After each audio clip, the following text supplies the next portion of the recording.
This is a fan-generated show. If you would like to support us, please go to jamieglazov.com and also don't forget to subscribe to our YouTube channel. All your support is greatly appreciated. Welcome to the Glazov Gang. I'm Ari David, sitting in for Jamie Glazov. Today, we have an amazing guest, author of The Devil We Don't Know and writer for FrontPageMag.com. The wonderful Nonie Darwish is joining me today. And Nonie, how are you? Hi, Ari. It's a pleasure to see you. Wonderful. Wonderful seeing you tonight. And you wrote an amazing article on Front Page Mag about why the Arab countries are not accepting the Muslim refugees who are fleeing the ISIS territories. Why aren't they? Don't they care? Well, Arabs and Muslims in general blame the West for many years that the West interferes in their internal affairs, and they shouldn't help them or try to interfere in their political lives.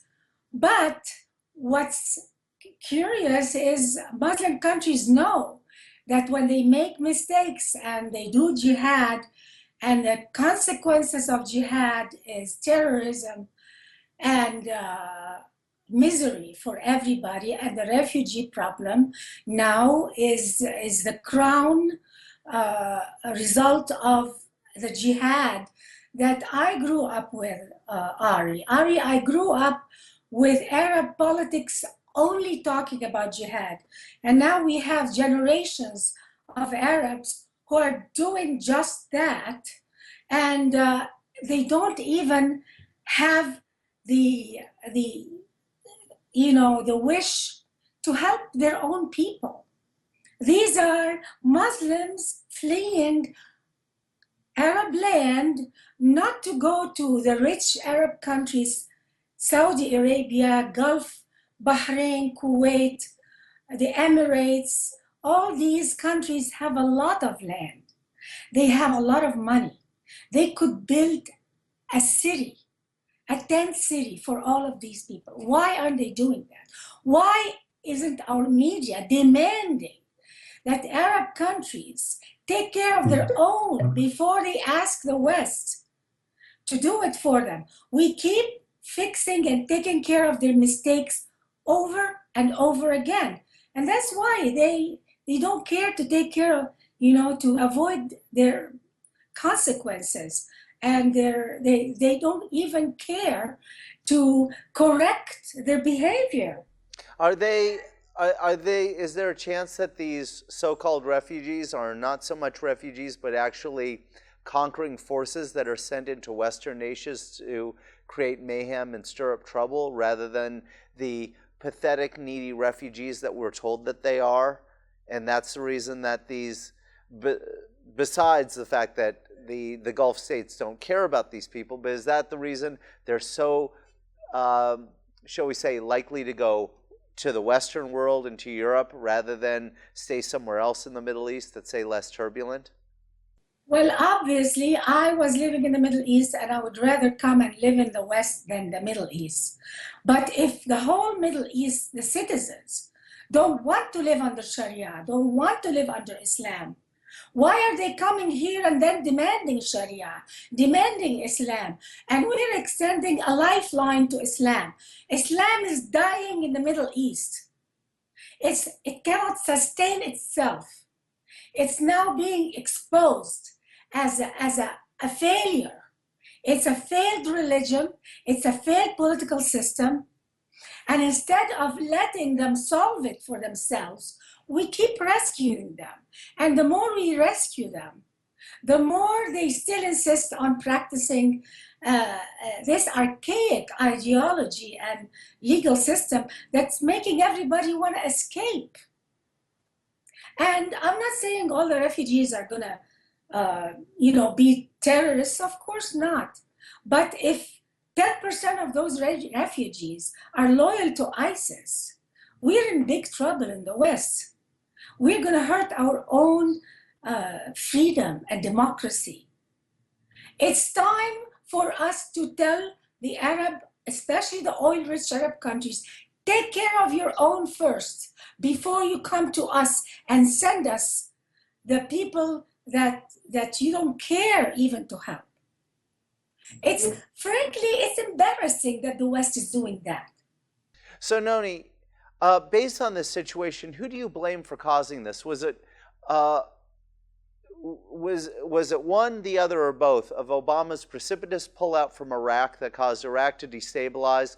Was it his unenforcement of the red line against Assad for the chemical weapons that allowed the Assad regime to be able to assume a more forceful position in the Syrian war? Was it other influence from other parts of the country surrounding in the wake of the so-called Arab Spring? What caused the rise of ISIS and this flood of refugee crisis, in your opinion? Is there any one thing or a combination of things? The number one cause of ISIS and Al-Qaeda and Muslim Brotherhood is jihad, the concept of jihad itself. It's Islam. It's stated in Islam, Islamic literature. The most important aspect of Islam is to expand. Islam must expand to survive constantly by conquering other lands. So Muslims are always looking for a war against the neighboring countries. And this has been documented throughout Islamic history. So this is the number one reason. Of course, the second or the contributing factor is that we have an administration that is portraying America as weak, portraying the West as apologetic. We're acting to them like we've done something wrong, like we deserve what's happening, the terrorism that's happening, we caused it. And Obama, when he went to Cairo, he was apologizing. So that made the terrorists and the jihadists feel that they have a right to do what they're doing. I mean, look what Iran is saying today. They still need us, but they're still saying death to America, death to Israel, and nobody's afraid of us anymore. So Obama really made things worse, but I blame our media also that it's not putting Arab countries as responsible for what's happening. Arab countries don't care about the refugees. When people in Darfur were escaping to Egypt from the brutality of the Muslims against them, and they went into Egypt, Egypt didn't want them, and they had to escape, guess to where? To Israel from Egypt.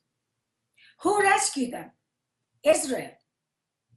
So there is a pattern here that Muslims keep blaming the West, that they are interfering in our internal Islamic affairs, but at the same time, whenever something negative happens as a result of their political abuses and tyranny and terror, then they wait for the West to save them. And we keep saving them. We keep giving them, we extend them a lifeline, Ari. We keep extending them a lifeline, which prolongs the pain.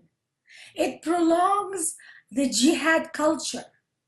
They have to understand that this culture of jihad has to end against non-Muslim countries.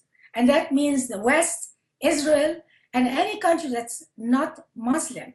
They have to live and they have to learn to live and let live. And when we keep fighting their wars for them, rescuing them, we're not letting them see the consequences of their behavior.